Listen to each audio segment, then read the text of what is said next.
Welcome back to another episode of Is This a Great Game or What? With the Hall of Famer Tim Kurkjian. I'm his son, Jeff Kurkjian. Dad, I had a late night last night. Even though I have a 2-week-old, I was out at a concert for my country music radio job. We had an artist, Hardy, who you don't need to know who he is. It's okay. He's a country artist. He's a rock artist. He kind of does it all. But, Dad, we hosted a Lookalike contest. So listeners all across the concert dressing as him, kids, adults, men, women, everybody, to try to meet him. So whoever looked the most like him on voting got to meet him. And I, too, did a Lookalike contest with him. And quite frankly, I got to say, I looked pretty good. You looked a little bit like him, is what you're saying? Oh, yeah. I decided that if we're going to do a Hardy Lookalike contest, I myself need to try to look like him. And so I'm going to put a picture up. If you follow us on YouTube, I'm also going to put it on our social media. But Dad, just so you can kind of see, it's tough with the lighting, but he's clearly 8 inches taller than me, but I dressed like him. I was going to say, is he 5 feet tall? Because that's the only way you could look like him. Says a guy who's 2-3 inches shorter than you. He's probably so 6 even, maybe 5'10", 5'11", but it just, it was just funny. And I'm sure that kind of stuff has happened across Major League Baseball. Maybe a giveaway they did in a stadium where you got to dress like, Steve Carlton or something like that. Right. Well, yeah, they've done all sorts of things. One of my favorite things involves Tito Francona. Of course, Almost everything involves Tito Francona, but he wanted to poke fun at Dustin Pedroia, his great second baseman, because they were absolute best friends when Tito was the manager and Dustin Pedroia was the second baseman. So Tito arranged for John Clayton, the late, great John Clayton, one of the great football guys ever. And he arranged for John Clayton, who looks a little bit like Dustin Pedroia. I don't see it, but he arranged to have John Clayton do a little video of Dustin Pedroia, pretending to be Dustin Pedroia. And then they played it throughout the clubhouse, and apparently the whole place went crazy. Way. They were laughing so loud. It was so typical great of Tito to take, John Clayton, one of my favorite people ever, but a non-athletic looking football writer, was playing the part of Dustin Pedroia and pretending to be him. And Jeff, when you're playing baseball, the game is this hard to play. It's okay to have a little fun and poke fun, especially at people like Pedroia who can take it. Yeah, absolutely. That and Tito is known for his clubhouse being a place of baseball, yes, of course, but also of fun. I mean, he made those runs with those Red Sox teams and those Guardians teams, and now that Reds team, who did not look like a playoff team for most of the year, you have to give a lot of credit to him and the clubhouse that he keeps. And we love him, and he's a former guest of the show. We caught him in his retirement era, that 1 year he took off, which was so much fun. That was a great interview. Right. And Brent Suter, who can pitcher for the Angels now, who can impersonate like anyone, does the greatest Jim Carrey ever. I told you this, that he can do a great Tito Francona impersonation when he was with the Reds last year. And Tito told us this spring, he said, Suter used to just come into my office and want to talk to me about things and everything. I don't think he ever really wanted to talk to me. I think he was just trying to work on his impression, on my mannerisms. So he would just stop in and say, hey, Skip, what are we doing in the bullpen tomorrow or something like that. He was working on his impersonation. That's so Brent Suter to do that, because he's wicked smart and really funny and a great teammate guy. And Tito, of course, anyone can make fun of him and he will take it better than anybody. Well, I remember years ago, spring training, Jonathan Papelbon did an impression of Tito Francona on Baseball Tonight with you guys, right? Yeah, I was standing right next to him, and he put was about eating 1,000 seeds in his face. Right, because that's what, and he's like spitting them out while he's talking like Tito. It was hysterically funny. It was so good. And again, got to have a good sense of humor to play this game because the game will tear you to pieces if you don't. All right, Jeff, speaking of a good sense of humor, I need one this week. You'll need one every day for the next 25 years until your children are grown up, okay? But I'm doing a lot of traveling here, Jeff, and I don't know why I found this kind of amusing, but I checked in the airport the other day and I had to show my ID and all this. And the lady behind the counter looks at my license, my driver's license, which expires in 2033, which I didn't even know that. But she looks at me and says, just checking a few things. You're born in 1933, correct? That's what she said. No. She read my license wrong. So I just looked at her because she really wasn't You're looking at me. 93 years old? I said, I'm not yet. I said, yes, I am 93 years old. And she, I guess, got a little bit of a kick out of that, but she apologized. I said, don't worry, I'm not 93 years old. But that's what she said. Born in 1933. Yes, ma'am. I'm 93 years old.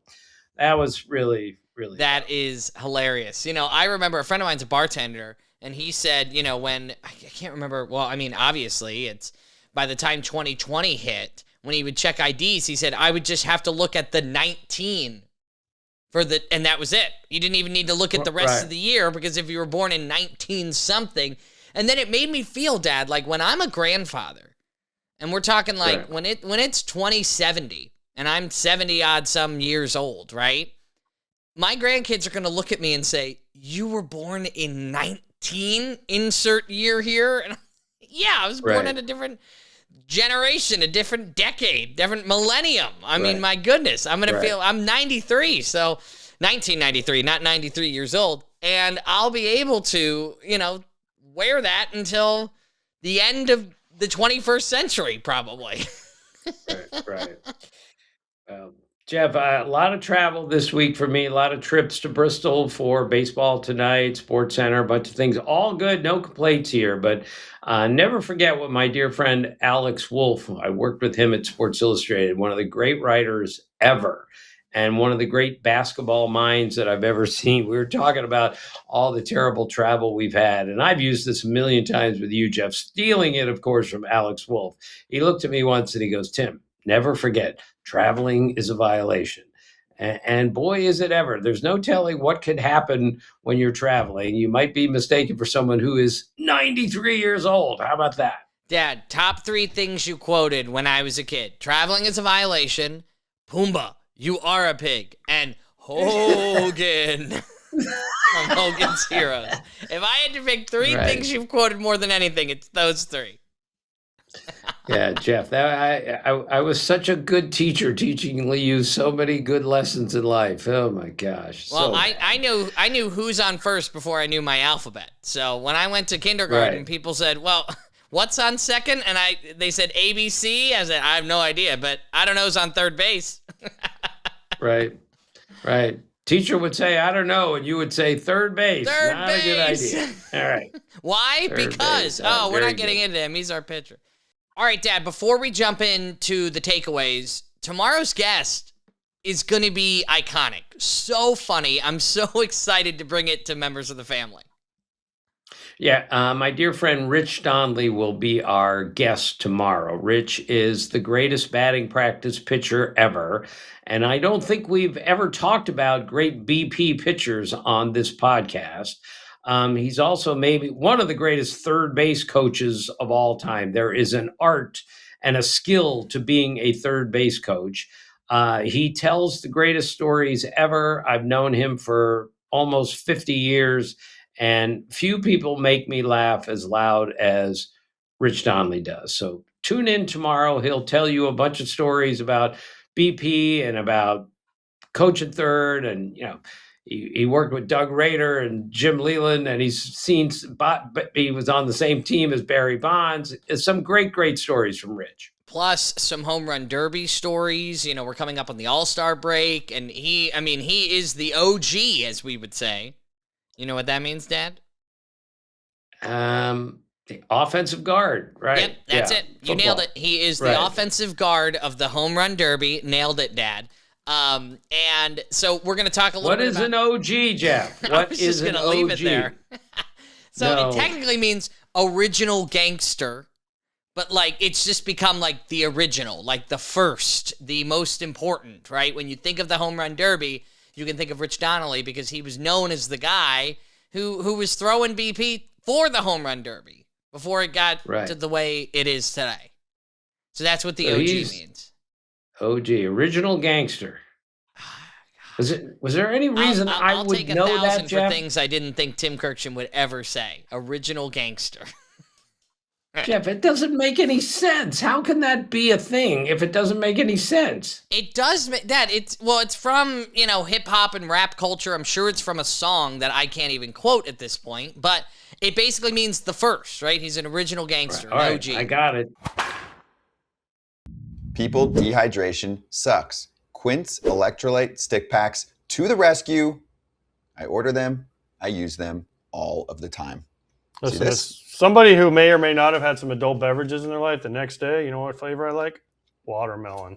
And I don't like watermelon, I'll go raspberry. And it helps me to get my citrus salt in. But if I do, it helps me to get back to normal, feeling good, and ready to go the next day. Yep, tough workout or dry mouth in the morning, whatever it is, this is going to help you out. Quince always has the best deals for you. You can go on their website and see a number of products. We're talking about not only a product that tastes great, but has zero sugar options that are also stevia free. Give your body what it really needs to stay hydrated. Go to quince.com/foul for free shipping on your order and 365-day returns. That's QUINCE.com/FOUL for free shipping and 365-day returns. Quince.com/foul. These statements have not been evaluated by the Food and Drug Administration. This product is not intended to diagnose, treat, cure, or prevent any disease.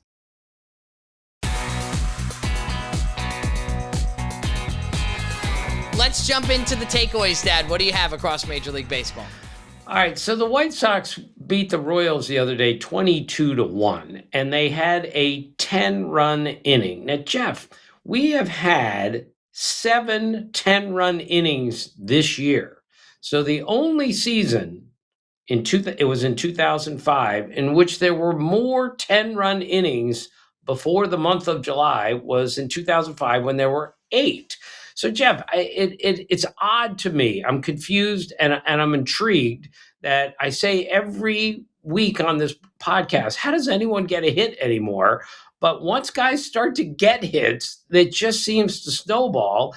And they scored 10 runs in an inning. 7th time this year that a team has scored 10 runs in an inning. Do you have any thoughts on this? Like, why does this happen? Teams can't score any runs these days. It's so hard to get a hit. And then all of a sudden they're throwing up 10 in an inning. What is that? Well, it's all or nothing. And I also feel like in the element of keeping our pitchers safe, I don't have the stats to back this up, but I do have what I believe to be kind of an opinion when it comes to pitchers are staying in longer when it comes to not starters per se, but like relievers. Like, just leave him out there. He'll give up a couple more runs because at that point, when you're giving up 5 runs, the teams are saying, we're going to lose this game anyway, right? Because we're not going to come back because it's so hard to get a hit. So I feel like these relievers are taking more and more damage out there before they get changed out to prevent injury and running too many pitchers at one time. Right? I mean, like you're throwing position players out there. That's a good point. Right. And position players are giving up some of these home runs and some of these runs once you get to a 10-run inning.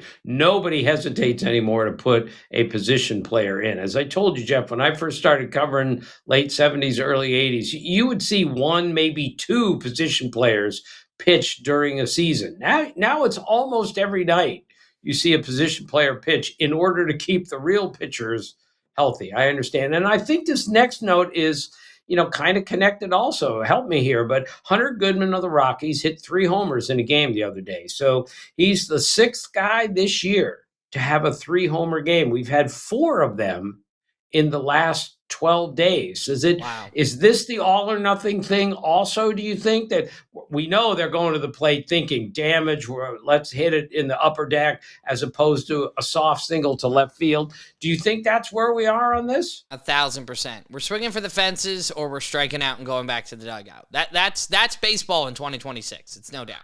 All right. The other thing we've done on the podcast, like every week, Jeff, at least about 10 weeks, I have asked you to name 3 500 home run hitters who never hit 3 homers in a game. I think we did this last week. Let's see if you can remember. David 3, Ortiz. Yes. Definitely one of them. Frank Thomas? No. Already. Oh, well, he might not have, but I don't know that. Gary Sheffield. Right. And Rafael Palmeiro. All hit 500 homers, never hit 3 in a game, and yet we've had 4 guys do it in the last 12 days. And speaking of explosions, Jeff, you're a big Phillies fan because you live in Philadelphia. You and Emily love the Phillies. I think it's great. So the Phillies became the first team ever, Jeff, to hit a go-ahead. Just finish the note, Jeff. First team ever to do what? Hit a go-ahead home run in the 9th inning in 3 straight games. Jeff, this is why I love baseball so much, is that things happen that make you slap your forehead. Things happen that you've never seen before. Well, in this case, no one has ever seen this because no one has ever done that before. And but here's the embarrassing part of the note. Every single night, I went to bed before the 9th inning because I have a 2-week-old son sleeping in the bed with us. Right, and you have to get up at 4:30 to go to work every day. I'm up at 3:30. I leave the house at 4:30. So every morning, I open my phone, I open the box score, and I go, oh my gosh, they won. And I'm happy. Night 2, oh my gosh, they won, and I'm upset because I didn't watch it. Night 3, morning next, no, I go, oh my, I'm apoplectic. I'm so angry that I didn't stay up at that point. Come on. So the day after the third game in which the Phillies hit a go-ahead homer in the 9th against the Nationals, of course, I saw the Nationals against the Orioles in Baltimore. And I saw Blake Butera, 33-year-old manager for the Nats, really smart guy, really good guy, and has done a great job with that team so far. So I see him, and essentially the first thing he asked me, which was right away, was, how many great notes did you get out of that our last 3 games? Now, look, he was crushed. He was furious. I said, did you even sleep? He goes, I haven't slept in 3 nights. That's how much those games hurt him. But because he loves baseball, he is intrigued that we played for 150 years of baseball, and what just happened in those 3 games had never happened before. Even though it happened to his team and nearly killed him, he was still intrigued by it. Do you find that to be healthy for a manager? I think it is. I think losing sleep is something that we don't talk about enough when it comes to our baseball players. I mean, you've talked about players who say they feel like they're never going to get a hit again when they go on to a slump and they're having trouble sleeping and they're traveling. But if you love the game, you got to recognize, like, this is crazy that this would happen. But yeah, when you blow that many saves, it's a little tough to be the manager. And another really healthy thing that happened while I was talking to Blake Butera, and I had a nice chat with him. After about 15 minutes, he looked at me and said, how well do you know Buck Showalter? And I said, well, I know it better than almost anybody. I talk to him all the time. And Blake Butera said, I would love to talk to Buck Showalter. I've never met him before, but I would just love to pick his brain. And I found this to be very healthy, that a 33-year-old manager isn't walking around like, hey, I'm one of 30 now. I'm smarter than everyone else. He is saying, I need to reach out and talk to Buck so I can learn more about my craft, about the game and everything else. I don't know. I was very encouraged that any young person in the game today would reach out to someone who's my age, 69 years old, and say, I really need to talk to him. So I hooked them up. I'm not sure if they've talked yet, but I thought that was great. That's just me. That's a sign of maturity for sure. I mean, you can't doubt that he wants to learn and pick his brain, and that's just the love of the game. It's love of baseball. And we've had Buck Showalter on the podcast twice, and every time I learn something, every time I'm sponging it up because he's just got a wealth of knowledge in such a great perspective and a great storyteller. Oh, absolutely. All right, Jeff, we had a rough week for defense this week in baseball. Now, look, let's be clear. These guys are so amazing athletically. They get to balls that nobody got to 50 years ago. They jump over the fence and make catches. They make diving throws. They make throws, diving catches. They make throws that you can't believe. So let's be clear. Today's they're more athletic than they've ever been. But like the Mets, and we'll get to them in a minute, the Mets made 6 errors in one game, Jeff, and all 4 infielders made an error in the same game. The Yankees had such a terrible game that Cam Schlittler gave up 6 runs, all of them unearned. So the only runs scored against the Yankees in that game were unearned runs. The last time the Yankees gave up 6 runs or more, all of them unearned, was in 1931. And then the Orioles, who I saw the other night, had a terrible final inning, had a difficult trip to Anaheim, but they had a terrible final inning. And a scout friend of mine told me it was like watching kids during a snowball fight. Yeah, that's how the ball was being thrown all over the place. And again, a former manager told me, Tim, just face it. And I don't believe this, but he said, face it. Defense is what players do in between their at-bats. And he was trying to say we don't concentrate enough on defense today. I think the defense is really, really good. But when you see lapses mentally and 6 errors in a game, it makes you wonder, do we care too much about how far we can hit it as opposed to how well can we catch it and throw it? Am I being too critical here? I firmly believe Omar Vizquel, I don't have this in direct knowledge, probably doesn't like watching a lot of Major League Baseball games anymore because the defense of the game just isn't an emphasis anymore. Right. They're not building teams around defense. Right. And they should, especially with as hard as it is to pitch today. Speaking of the Mets, Jeff, we have to mention that they fired their manager, Carlos Mendoza, and they're moving on from here. It's not just at this taping, Jeff, that they're 13 games under 500. Since June 13th of 2025, when they had the best record in baseball, they are 30 games under 500. They are 73 and 103 since June 13th, 2025. They're 26th in the league in runs scored. They're 27th in starters ERA. And again, they've been just crushed by injuries, Francisco Lindor and Juan Soto and Luis Robert Jr., but they have a long way to go, and I just don't see them making the playoffs this year. You see the same thing? Well, and also in an NL East where the Marlins are surprising everybody. I mean, as of taping, they've won 4 straight. The Phillies have turned it around since getting rid of their manager, Rob Thompson, and going towards, a new era, and they've been playing great baseball. And, of course, the Braves. Braves have always been good, but now they're top the NL East, and they, are slowing down a bit. But, I mean, that's 3 great teams you have to get past. And not to mention the Nationals. I mean, they just dropped 3 straight against the Phillies, but they were over 500 for a good portion of the season. So it's a strong NL East, and I just don't see the Mets pulling away.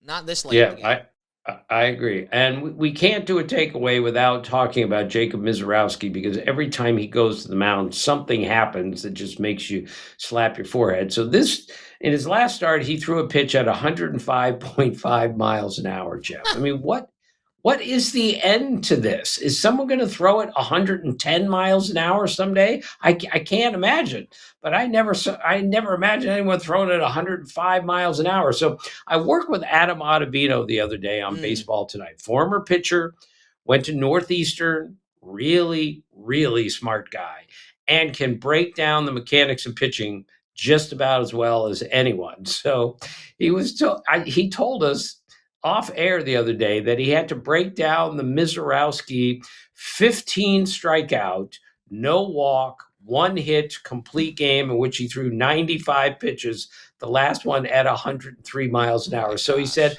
I had to break it down. And he said, and I couldn't, because it was just too easy. Here's what he said. This guy throws so fast that nobody can hit it. And because he throws so many strikes, you have to swing at it. and therefore you swing and miss. That was his analysis on one of the greatest pitching performances ever. And you know what? He's right, Jeff. You could talk about all this other stuff, and I talk about the arm slot and all that stuff, how different it is, and he 6'7", an extension, 104, 105, and you can locate it. That's the end of the analysis. Am I right? That's it. And when you're that efficient and throwing that many strikes, you're right. You got to swing. So, that's incredible. Hey, it's Jeff Kurkjian. Let me tell you, you've got to go to SeatGeek for your next concert because they have everything. Concert, Major League Baseball tickets, World Cup tickets. They have it all waiting for you. Just download it today because they have over 35 million downloads. They're the #1 rated ticketing app. SeatGeek. They're MLB's official ticket marketplace, so you know you can trust it.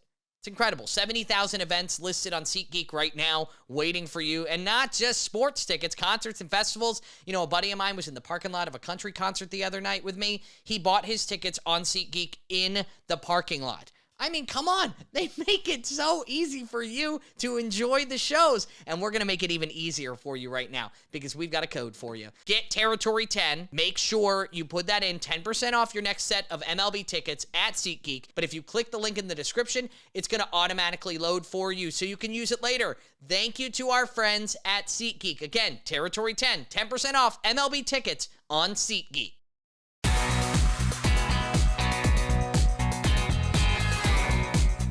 All right, Dad, let's go into the Quirkjians. What do you have? Well, it's a little late, but Dansby Swanson of the Cubs, hitting 9th in the order, basically, drove in 11 runs in a doubleheader the other day against the Mets. Ron Santo had the Cub record with 10 in a doubleheader in July 1970.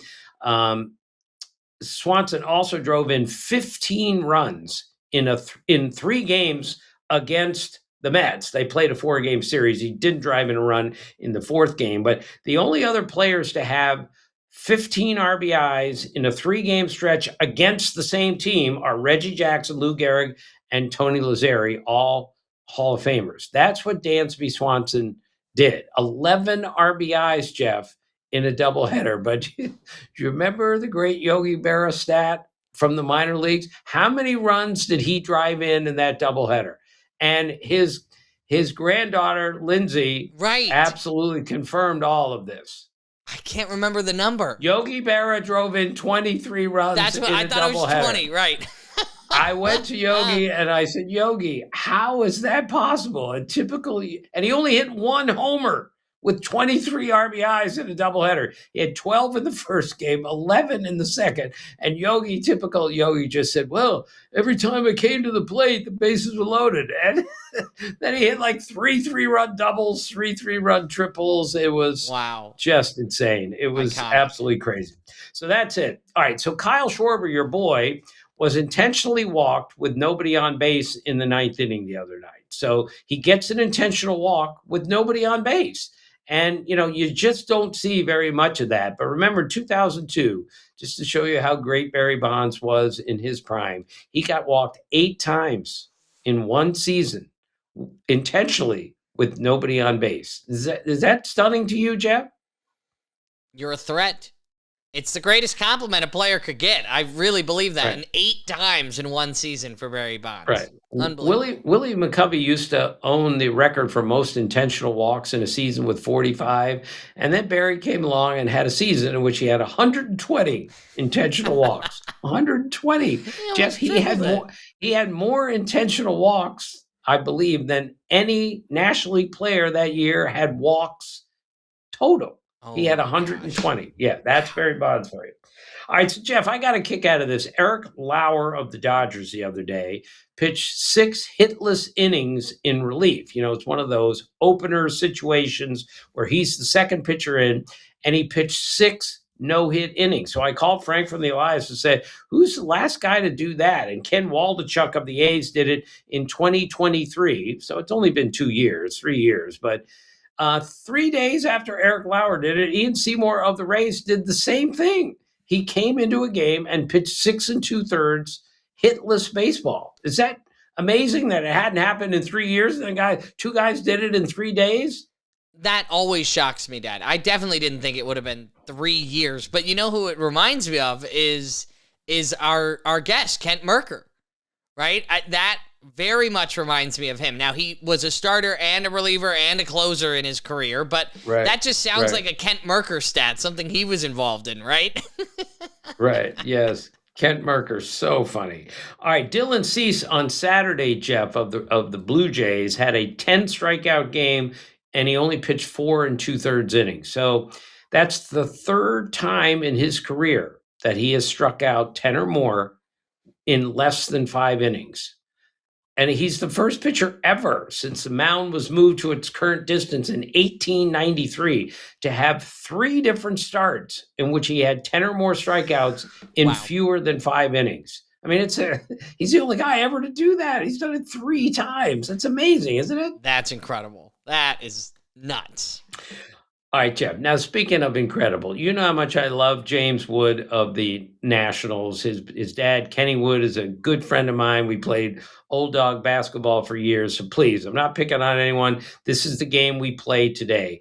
But Friday night, I went to the Nationals-Orioles game. And that night, James Wood struck out twice and therefore now has more strikeouts in his career. And he's in his 3rd season, not his 3rd full season, because we're halfway through this and didn't play a full season 3 years ago. He now has more strikeouts than Tony Gwynn did in his career. So Tony Gwynn played 20 years, and James Wood has now played part of 3 years, and he struck out for the 435th time to pass Tony Gwynn, who struck out 434 times in his career. That's amazing, is it not? It's a different game. I mean, we look at how many times did Ted Williams strike out in 1 year, and Joe DiMaggio and Yogi Berra. It's just a different world right now. Right. And Jeff, speaking of that, now I think the guys at OptaStats, I don't know who those people are, but they are great. They're on the internet all the time, and they come up with some, I think they came up with this stat, but I have absolutely confirmed it, that James Wood has now faced more different pitchers in his major league career than Ted Williams did. So James Wood has now, at the taping as of the other day, had faced 456 different pitchers in his major league career. And I repeat, he's in his 3rd year. And Ted Williams in his major league career faced 447 pitchers total. Now, so this kind of supports, this is how James Wood has so many strikeouts, more than Tony Gwynn. And this could be said for a million guys in the game. I'm just using James Wood as an example. But when you see a different pitcher, like you go into a game, you see a guy, 5 different pitchers, and you never faced any of them. How hard do you think that is, especially when most of them are throwing 95 to 100? You agree? Well, you look at teams that have so much depth in their pitching rotation, they will throw a starting pitcher for way less innings and then put another quality starter in there, because the more often you hit against the same pitcher, you start to recognize their mechanics. So if Ted Williams is only facing X amount of pitchers and James Wood has done that in 2.5 seasons, he's always got to try to figure out, okay, who is this guy? I've never seen him before. That's crazy to think about. It's another portion. Crazy. Dad, it's not just the speed, it's not just the ability of the pitchers, but it's the diversity of those pitchers that they're facing. They don't have time to learn a pitcher because Ted Williams faced, I don't know, making up a number, maybe the same pitcher 10, 11, 12 times in a season. And he's like, oh, I know this guy. And when you're Ted Williams, you don't forget what a guy's throwing, where he's throwing it, because he's the greatest hitter of all time when it comes to the science of the game. For goodness sake, he wrote a book on it. Right. Yeah. So Jeff, but let's be clear, as I always do, defend the guys that came before us.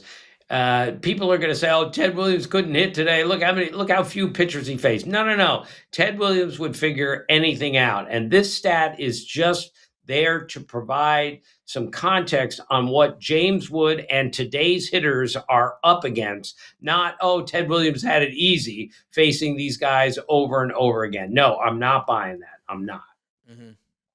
All right, last thing, Jeff. I bet I got 12 text messages, emails from people who said, did you notice the matchup in the Dodgers-Padres game? Jack Dreyer faced Gavin Sheets. So we had the Dreyer-Sheets matchup. Look, we had it last year. I was all over it last year, and it happened 2 games in a row over the weekend. Like, how great is that? So I don't want to be insulting and say, when people are saying, did you see it? Yes, this is what I live for, our Dreyer-Sheets matchup. So it's just beautiful. And you know how much I love the names of the game. So it's really, really good. It really is great. We got so many messages. If you ever see a great matchup, you can go to greatgameorwhat.com, scroll down, message us directly there. That's how my dad and I can see your messages and respond to you directly.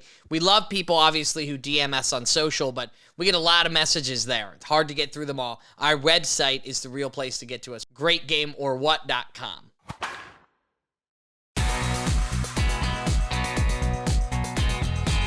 All right, Dad, so moving on from our Quirkjians, we go to On This Date in Baseball History. What do you have for us? All right, 1977, Willie Stargell hit on this date home run number 400. So what did we learn about Willie Stargell in the last couple of weeks? He hit the most homers when, Jeff? In the decade of the 70s. Oh, remember? That's right. Yep. Remember, I went to a game, I sat in the stands, and the knucklehead behind me, who I don't even know, asked a trivia question to anyone who cares and said, who hit the most homers in the 70s? And I knew the answer was Willie Stargell. And he looks at me and he goes, good guess, but that's wrong. He said, no one's ever gotten this question right. The answer is Dave Kingman. Well, it wasn't Dave Kingman. The reason no one ever got it right is because he had it wrong. So Willie Stargell hit the most homers in the 70s. And on this date in 1977, he hit number 400. And Willie Stargell was a Hall of Fame player and one of the great team leaders ever. Nobody, I loved being around Willie Stargell, and his teammates loved it even more than I did. That's how great he was. All right, Jeff, on this date in 1990, Dave Stewart and Fernando Valenzuela threw a no-hitter on the same day. Wow. Pretty odd. The last time that had happened, Hippo Vaughn and Fred Toney in 1917. I remember that night. It was crazy that there were 2 no-hitters. You remember the 1917 one, you're saying, right?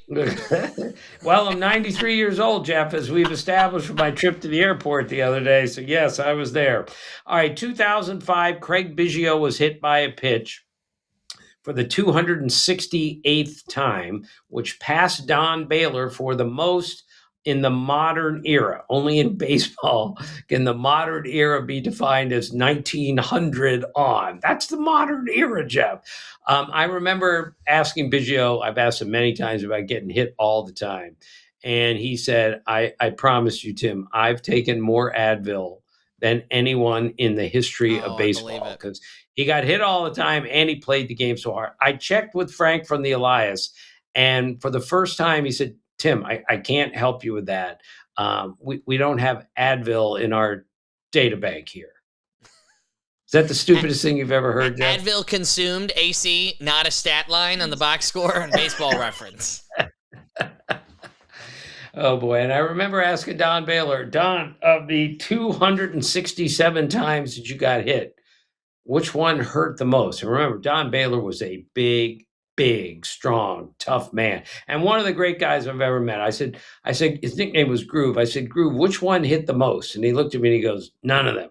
And then we moved on. That's just how he looked at it. Stand in there, take it, and run to first base. So that was great. On this date in 2012, Aaron Hill hit for the cycle for the second time in a 2-week stretch. 2 cycles in 2 weeks. I mean, that's pretty hard to do. Mm-hmm. On this date in 1936, Harmon Killebrew was born. He's one of the nicest people I've ever met in the game. One of the great power hitters of all time. Hall of Famer, of course, 500 homers. Let's see if, Jeff, you'll never get this one. Our friend Bruce Brown from Sabre, who's an absolute genius. I can't even begin to tell you how uncomfortable I am when I have to talk to him, because he knows so much more than me and everyone else. He has come up with something called double unique about players. Do you know what a double unique is, Jeff? I think I told you this. I can't remember. A double unique player is someone who has a first name that no one else in the history of baseball has. Oh, yeah. And a last name that no one in the history of baseball has. And Harmon Killebrew is a double unique. Killebrew sounds right because how many people are named Killebrew? But I was surprised, and this was a couple of years ago, he told me this, that there's no other player in Major League history with the first name Harmon.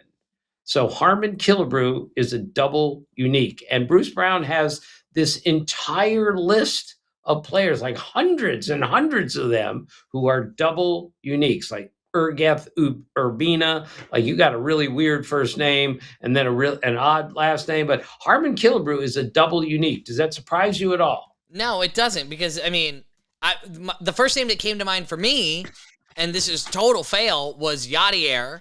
Like, no one has that name. But then, of course, Molina, he's got multiple brothers who played in the game.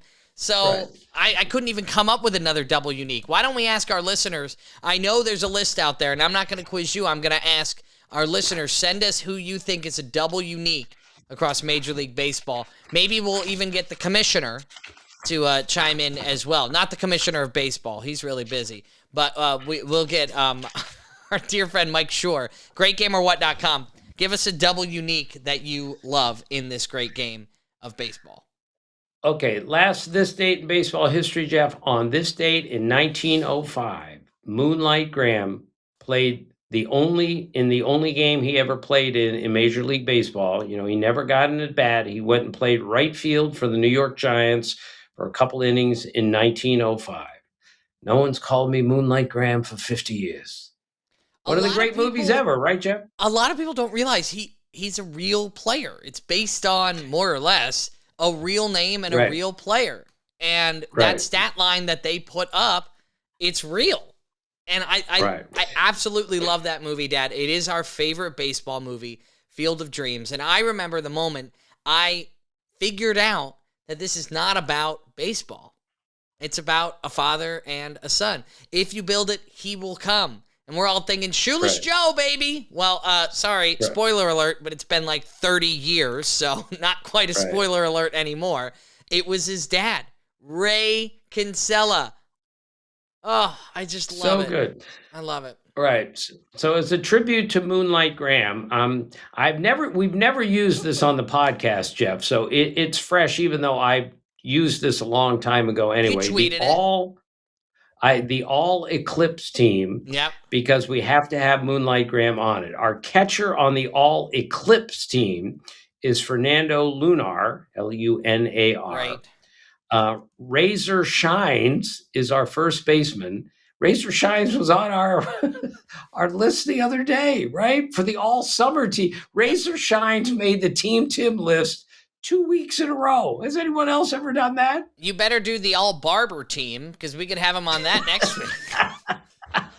Very good, Jeff. Wait, Dad, let's have you. Doesn't have to be all Barber, but can you come up with a Team Tim? Sorry, now you're not going to be able to sleep the rest of the week. That involves Razor Shines.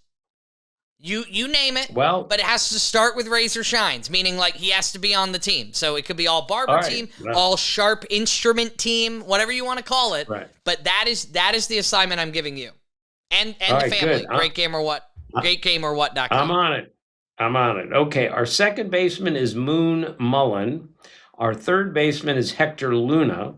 Our shortstop on the all Eclipse team, Alvin Dark.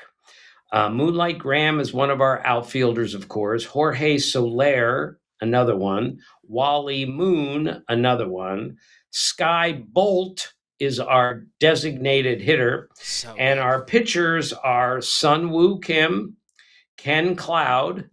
And this one I stole from one of our guys. I don't know who it was, but whoever it was, Carl Hubble, which I thought was pretty cool. Yeah, very good. Hubble, Sonny Gray, that makes sense. And Jeff, I went back and looked at the list that I sent out on Twitter like 3 years ago when there was a real eclipse, and I left Blue Moon Odom off the list, and no one was really angry about it. But they, like, you can get angry on Twitter, but like everyone said, how could you leave Blue Moon Odom off? Well, I'm not leaving him off, this time on the all Eclipse team, the Team Tim on Is This a Great Game or What? So that is my all Eclipse team, all based on the fact that Moonlight Graham made his only major league appearance on this date in 1905.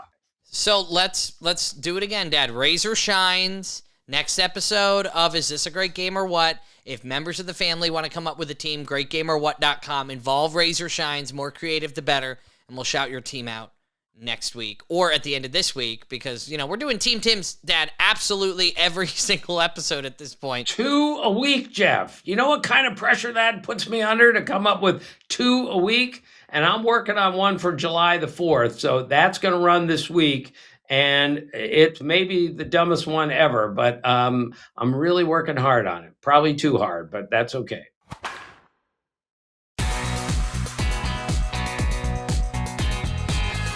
The wheel of Kurkjian. Woo! All right, so thanks to your suggestions. Again, no intro, just me.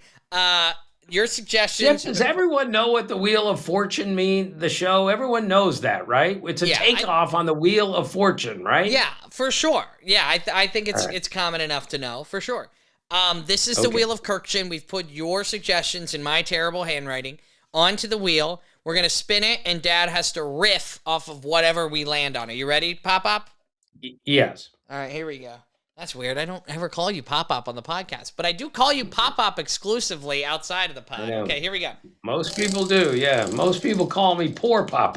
Oh, poor Pop. Oh, World Cup. How perfect is that, Dad? Do you have any soccer World Cup baseball stories? Well, I've told you how many great soccer players have played in the major leagues. I told you that Omar Vizquel, I went to do a story on him in 1995, and I went out in his garage in his house in Seattle, and he just dribbled a ball on his foot for like 3 minutes. It was breathtaking. I mean, I can't, I'm not a soccer player, never was, but it was pretty impressive. And I said, Omar, when's the last time you tried to do that? And he said 10 years ago. And then he just picks up a ball and bounces it off his foot. All right, now I'm going to ask a stupid hypothetical for this, Jeff. And again, this is just a compliment completely to all soccer players and soccer teams. If I picked up the best baseball team made out of former soccer players, okay? So all of them have to have some sort of soccer background to be on this baseball team playing soccer. And they played against a World Cup team where it's a real competition. Would the final score of that game be, let's say they play the U.S. team or any team, Argentina, anybody. And it's worth noting, all of these baseball players are in their prime, right? Right. These are athletic guys. They've all played soccer before, but they just haven't played in a long time because they're Major League Baseball players. So, and again, this is a compliment to soccer players only, not anything else. Would the final score be 5-0, 10-0, 15-0, 20-0, 30-0, or something higher than 30-0? What would be the final score of a soccer game if the Argentina team in the World Cup were to play the best of the baseball players? What's the final score, Jeff? I think it's 15-0. I don't think the baseball players are scoring. I think we know they're not scoring, Jeff, and that's not a blast on. These are the best soccer players in the world. You think they would only score 15 goals? I think eventually the all baseball team would just load the box and just say we're not even going on the offensive, right? We're just gonna line up by the goalie and hope that they don't get it past us, right? All defense, right. And I mean, granted, their defensemen aren't even gonna have to worry about doing any work either. So, right. Yeah, I think. And who would your goalie be on the baseball player team? How about Aaron Judge? Aaron Judge, 6'7", athletic, 6'7". Was Torrey Hunter a soccer player, or was he a football? He was a football player. It was a football player. Yeah. All right. So let's throw it out there to our listeners. And again, a compliment only to our soccer players, not a rip on baseball players. And I think it's at least 25-0, at least. But I don't know soccer very well. I don't know. All right, keep going. All right, let's spin the wheel. Here we go. Next one. Oh, we landed on World Cup again. Here we go. PA guys, Dad. Yeah, public address guys are kind of lost in baseball history, and some of them are just the greatest. Like Sherm Feller in Boston was an absolute icon at Fenway Park because that incredible raspy voice that he had. Good evening, boys and girls. I can't do any of that. He's one of the most famous of all time. Of course, Rex Barney worked in Baltimore as the PA guy in all those years that I covered the Orioles. And Rex was famous for saying whenever anybody caught a ball in the stands, he would say, give that fan a contract. But I think the greatest PA guy of all time has got to be Bob Shepard, who did the Yankee games for all those years. And Bob Shepard is a, English lit professor, one of the smartest people in the world. The language was so important to him. The advice he gave to Jeremy Schaap once was, you can never talk too slowly. So when Jeremy's learning how to do television, that's what Bob Shepard told him. Like, not only should you not rush through anything, don't ever do that, but you can never talk too slowly. So I'm going to give you the worst impersonation in the history of impersonations. This is my Bob Shepard. I now batting for the Yankees, the shortstop, number 2, Derek Jeter, number 2. Pretty bad, Jeff? That was pretty good. I found it interesting that you had to have your eyes closed the whole time, but the impression itself was pretty good. All right, so John Miller, the hilarious Hall of Fame broadcaster, he said, what if Bob Shepard is like this, like wherever he goes? Like if he goes to order breakfast, is this what Bob Shepard says in the restaurant? He says, yes, ma'am, I will have the number 2, eggs over easy with toast. Number two. Is that how he would order breakfast? John Miller does that impersonation. I almost peed my pants. I was laughing so loud. So don't ever underestimate how important the PA guys are in baseball history. McKinley, I need your help. This is my daughter, McKinley. She's almost 3. Come here, baby. I need you to spin this wheel for me, okay? She's been popping McKinley Hope. Here we go. Here, put this down for a second. She's been delivering me pizza slices as we record. There we go. Okay. All right, McKinley. This is the wheel of Kurkjian. Okay, can you spin the wheel like this? Ready? 1, 2, 3. What did we get? July 4th. Good job, Kinley. Oh my, that is great, McKinley. And we're coming up on July the 4th. And Jeff, you can't talk about July the 4th unless you talk about the famous game where the Braves and the Mets played on July the 4th when Rick Camp hit the home run and the game ended at 4:00 in the morning and they shot off the fireworks at 4:00 in the morning and Ron Darling got the final out of that game.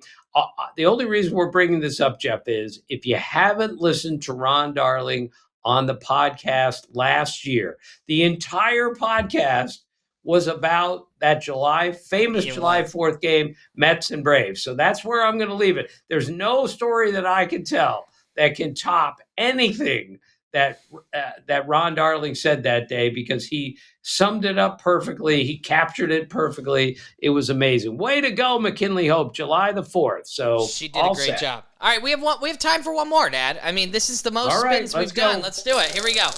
Wheel of Kurkjian, final spin. Head first slides. What do you got for that? Okay. This is a little bit technical. I don't think I have any really great story here, but I just know that Rickey Henderson slid head first like almost every single time he stole a base, and he stole more bases than anyone in history. Lou Brock, of course, stole the second most bases of anyone in history, and he always went feet first. And Lou Brock told me, he said, I used my feet as a weapon. Like, I'm going in there hard with spikes, and my legs are strong, and they don't want to tag me if I'm coming in that hard. So there are two ways to look at the head first slide. Do I go with feet first, or do I go head first? And I always thought Lou Brock made a lot of sense, but Ricky Henderson told me, hey, the fastest way to get there is head first. And Roberto Alomar used to slide head first into first base. Alomar is one of the greatest base runners I've ever seen. He could fly, but I wouldn't say routinely, but I saw him a lot of times slide head first into first base. And I said, Robbie, most people will tell you it's not the fastest way to go. And he goes, well, you're right, because most people don't know how to slide head first. But he said, I know how to slide head first. I know how to use my momentum and just take it into the slide. And he said, but other guys have to slow down in order to get their body ready. You should never slide into first base head first unless you really know what you're doing. Does that make sense to you, Jeff? Yeah, and I know this isn't a head first slide, but I always love when when the NFL and college football season's on and you hear the broadcaster say, well, you could tell that kid played baseball growing up, because if they make a great slide, giving themselves up, right? Or if they make a terrible one, you think, yep, they never stole second in a Little League game in their life because they never slid. Right. Sliding is an art, Jeff. People practice sliding. Buck Showalter always told us you have to be able to slide on both legs, meaning you have to know how to slide on your left leg, on your right leg, hook slide, everything else. But head first is a very interesting dynamic. I'm all for sliding head first, but if you don't know how to do it, you shouldn't go head first into first base, because it's the only base that you're allowed to run through. So if you learned two things from the podcast today, sliding is an art form and traveling is a violation, that is this a great game or what? Right. And we also learned that Pop is 93 years old, so that's great. Born in 1933, Dad. You look great. Wow. You look great. Oh, thank you, Jeff. Well, thank you so much for listening. Rich Donnelly on the podcast tomorrow, for watching, listening, all the good stuff. We really appreciate your support. And as always, thank you for being a part of our family.